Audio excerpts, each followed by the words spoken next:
DW Africa Link. World Rural Development Day is observed every year on the 6th of July. The day serves as a global call to action for collaborative efforts in transforming rural areas into thriving, resilient, and sustainable communities. It also highlights the critical role rural communities play in food production, ecosystem balance, and socio-economic well-being. Women are the backbone of rural economies, especially in agriculture, where they make up much of the workforce. Yet, they face higher poverty, lower literacy, and limited access to land and resources. In northern Ghana, for instance, women face challenges such as lack of access to credit, limited control over land, and cultural norms that restrict their mobility and decision-making power. Across sub-Saharan Africa, only 15% of women own land, making it harder for them to access loans or grow their businesses. They are often left out of decisions at home and in their communities, held back to deep-rooted gender roles and cultural norms. In Ghana, some women are breaking barriers by contributing to food security in rural areas. But how challenging is that? And what does the future hold? That's what's coming up. I am Eddie Micah Jr., and you are welcome to Africa Link, the podcast connecting you to the stories that matter. Africa Link, every weekday here on DW.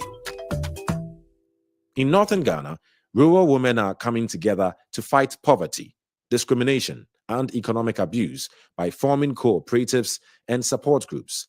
Through activities like shea butter production, village saving schemes, and agro-processing, they are building resilience and independence.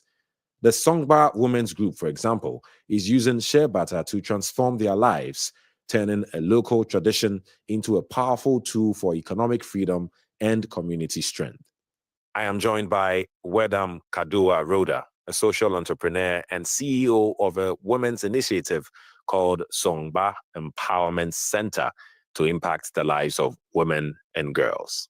I also have DW's Maxwell Sook covering northern Ghana to discuss the role of women in building their communities. Hello to the both of you. Welcome to the Africa Link podcast. Now, let me start with you, Wedam, because we're talking about women contributing to food security in rural Ghana. Why is that important? Thank you very much for having me, and I'm really grateful to join the conversation. So I would say it's very, very important for women to play a role in food security in rural communities because women are mostly responsible for growing crops and processing food in our communities. And this is very important because of their involvement in these activities, their engagement in the growing of crops, the processing of food, and also the raising of livestock in the rural communities help produce up to 80% of household of the food that we eat. And their farming efforts directly support the household nutrition and the community food that is available. You get to the communities and realize most of the people that come to sell food in the market are mostly women. So it's very important that all women engage in food security. Right. It almost sounds to me that women are running things in this regard. What are the men doing? Yes, so the men are also playing their role. I wouldn't say men are not participating, but what I would say is that the gender that is mostly engaged in these activities are women. I wouldn't say when we go to the market, we don't see men selling. We have the men, but you see that out of 100%, most of them, or 80% are the women that we are talking about here. Right. And what is the situation in rural Ghana that needs sort of women, especially, but also men, to be all hands on deck to, contribute to food security? Is the situation dire, or is it that you're doing this to prevent the situation from becoming dire? I will say not because there is shortage of food, but when it comes to food, everyone is needed to support in this regard. Feeding everybody eats, men eat, women eat, children eat. Very importantly, the children that we are raising, we need to be able to get the required nutrition for these children to grow well. So everyone is needed in this regard to ensure that we grow the food that we need to eat. The challenge that we have is that most of the women are often faced with barriers to inadequate land, lack of finance, lack of training to be able to grow their own crops. So they tend to rely on the lands of their husbands or the men to do that. So both, or let me say, both the men and women are needed in this regard. The men have the lands the women do not have. The men have the finances the women do not have. So it goes hand in hand. We both support each other. Right, which is fair enough. But why is that the case that men have the lands and the funds and the women don't? So if we come to rural communities, especially in the northern sector, women do not own lands. The lands belongs to their husbands. Why? This so why? Because this is what I call it a cultural thing, because that is what we have come to meet in the communities or in the society in which we live.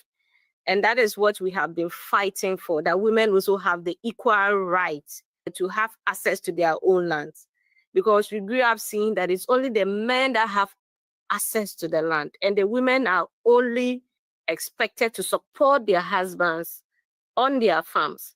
And this has been one of the challenges that we have been battling with. We are still advocating that women should be given the opportunity to own their lands, which will enable them to be able to also have a decision on what they want to do on the land. Right, right. Very interesting points that you raised there. And then this is where your initiative, Songba Empowerment Center, comes in, because you're trying to impact the lives of women and girls to basically empower them. Tell us more about these women that you're dealing with now. What was their situation when you first met them, and what is the situation now? Okay.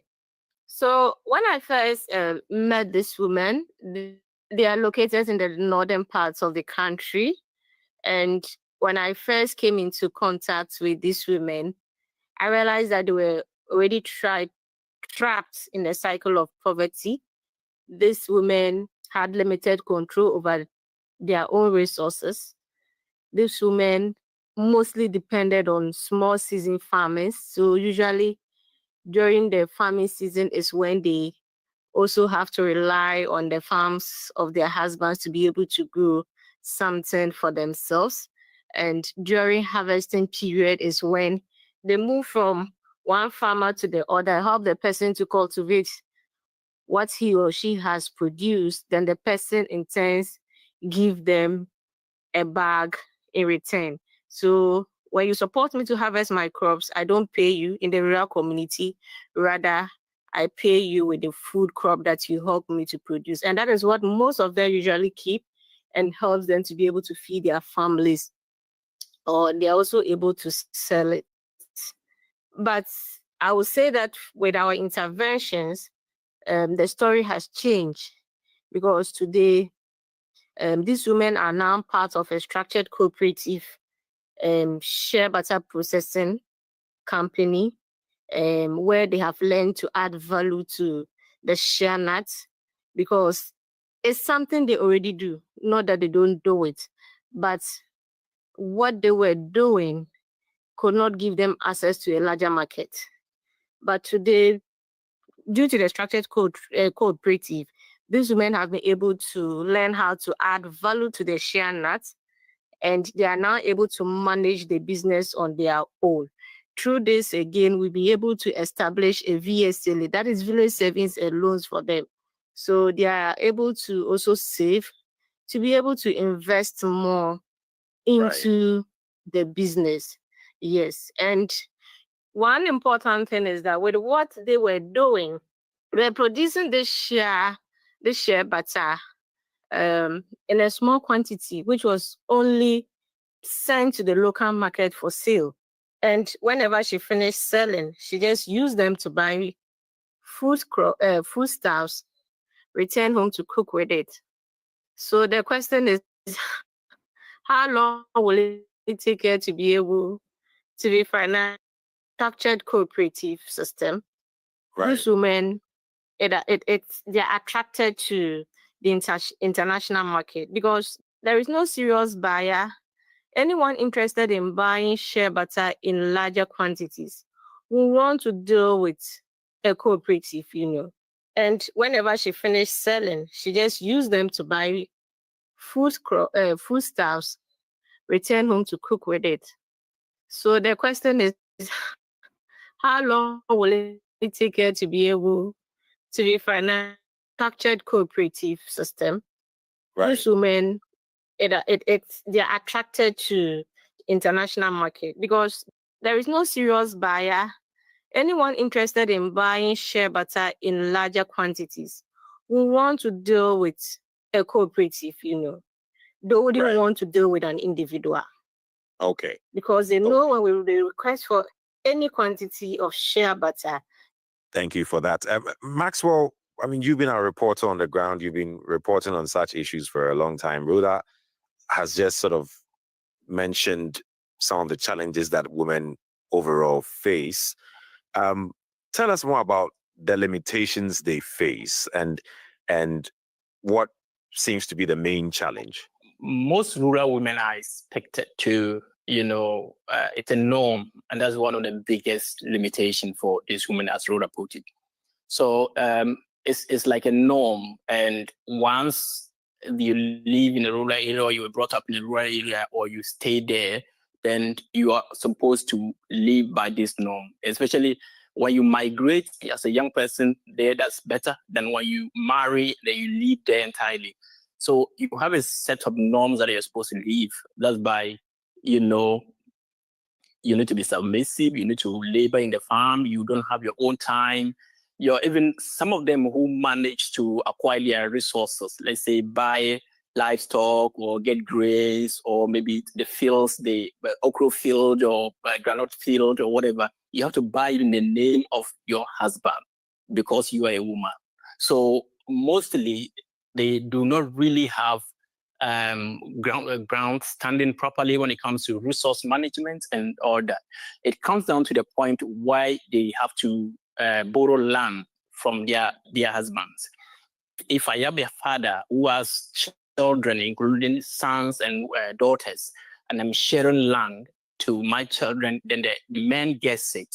The woman will not get, because the assumption is that she's going to marry somewhere else. So those are part of the thing. And, because of illiteracy problems also, they are limited. Their search for opportunities or how to take advantage of opportunities quite limited. And more so is because they work individually sometimes. So when they go to the markets with their grains, with their whatever they have, it's quite easy for buyers to take advantage of them. So there's a whole lot, including culture, norms, including illiteracy, and the lack of opportunities around them. This quite most often their limitations. Right. I mean, there seems to be just a lot of limitations, and culture is definitely playing a role, as Wedam also alluded to. But are there any signs of change in the community that women are somehow feeling a bit more empowered? And I'm not just talking about what Wedam has been doing, but overall in the community, is there a sense that things are changing, Maxwell? Well, we will say compared to in 2025, and then in the year 1980s or so, there's gradually been some shifts from how communities were, because maybe there's been some investment, there's been some NGO penetration, there's been some policies, for instance, gender affirmative actions that, probably frowns on certain behaviors and attitude of, couples or spouses. So we could, for instance, the domestic violence bill that protects more women, either economically or in terms of abuse, they are there. So we see people going in to educate women in their lives. Then there's also a group that probably targets women financial illiteracy, building them and showing them what to do. So there are people who are able to put women together to see that, okay, you are not like the corporate women, you don't monthly salaries, but then this is how you can put the coins together to be able to, build resilience. So you go around the country, you may in the north, you will see that there are village savings groups, and that for them, those are their safety nets. When a child is sick, they go there. When somebody has to go to school, immediately when the harvest is not near, they can go there and pick. When they do all the petty trading, and then they save the cents, at the end of the day, the seeds, at the end of the day, they're able to go there when there's a need.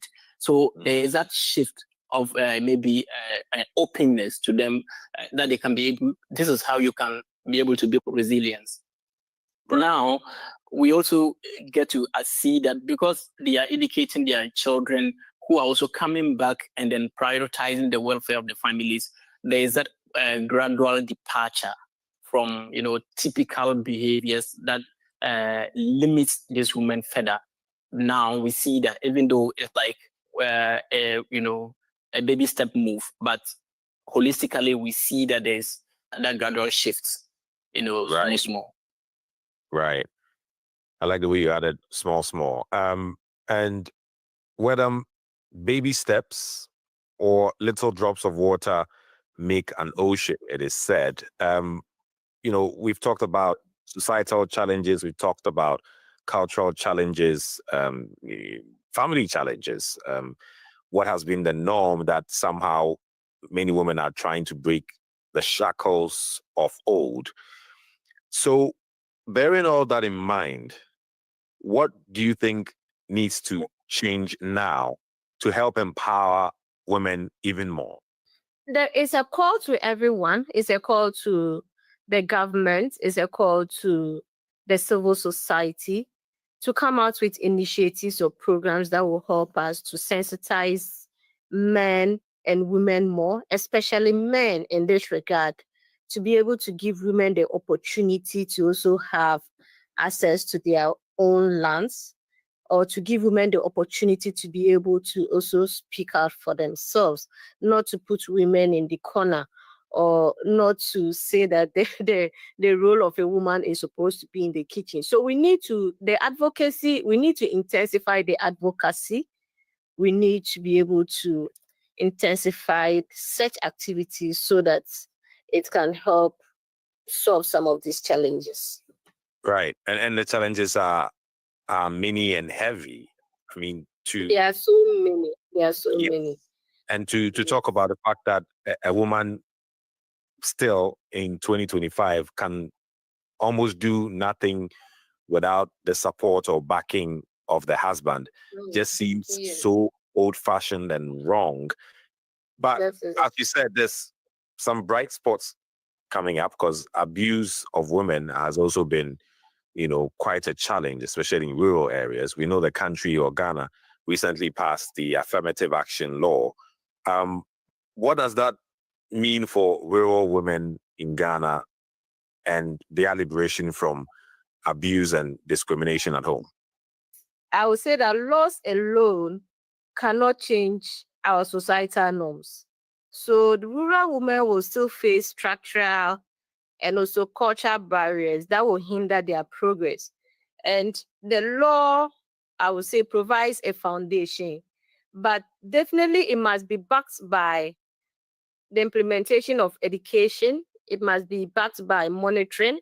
It must be backed by budget. There should budget allocation and a community level action for this affirmative action bill to be well implemented in the communities. And I would say true liberation will come when it will only come to these women. It needs to be backed with education. We also need to monitor it. and also ensure that the affirmative action bill is well implemented in the communities. Right. Thank you very much, Wedam, for that. I think you couldn't have said it better. Maxwell, as we wrap this up, you've been speaking to even many more experts who are addressing the challenges that women have been facing, especially in rural Ghana. What is the main solution that they give, aside what Wedam has said, as to how women can break loose from the current situation that most of them find themselves in? So I think if you ask gender activists and also people who are into policy and women development, they tell you that we need the country to do a total overhaul of its policies and also the social norms and practices. The ones that are bad, we throw them away, and then the ones that are good, then we keep them.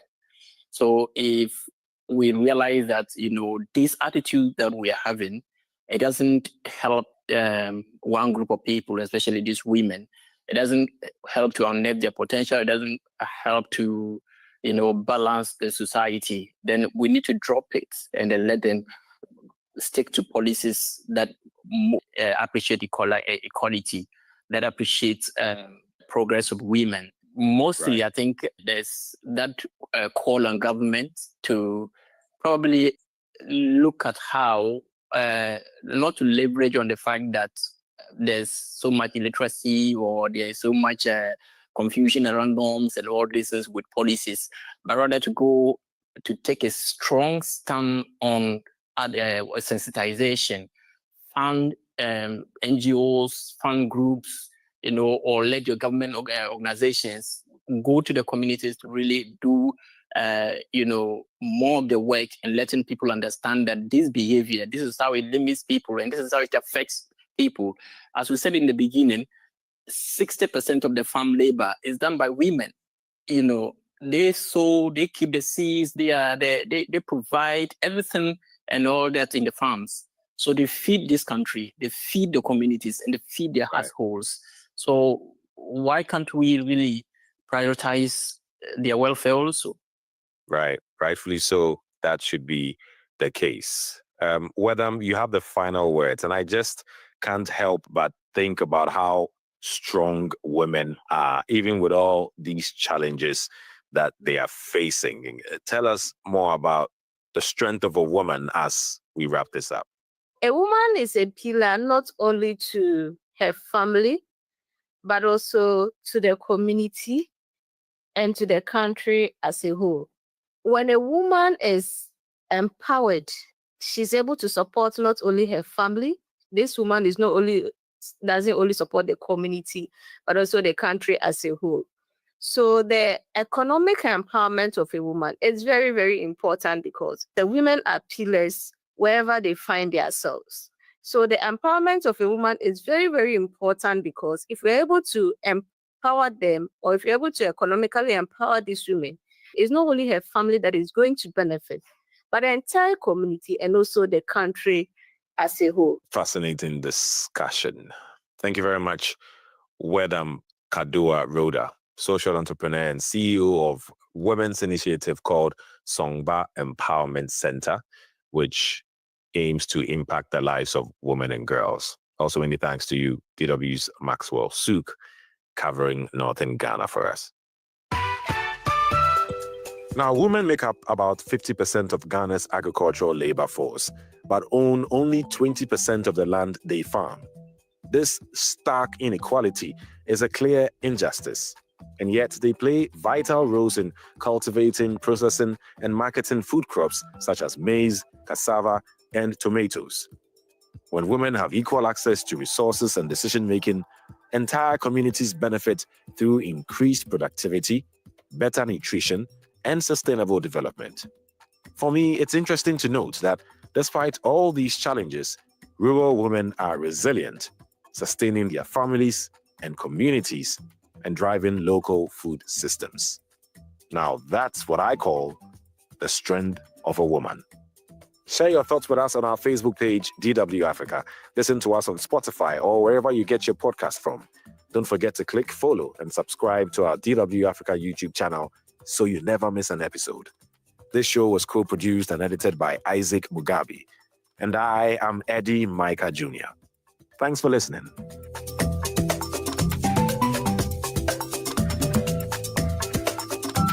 DW, made for minds.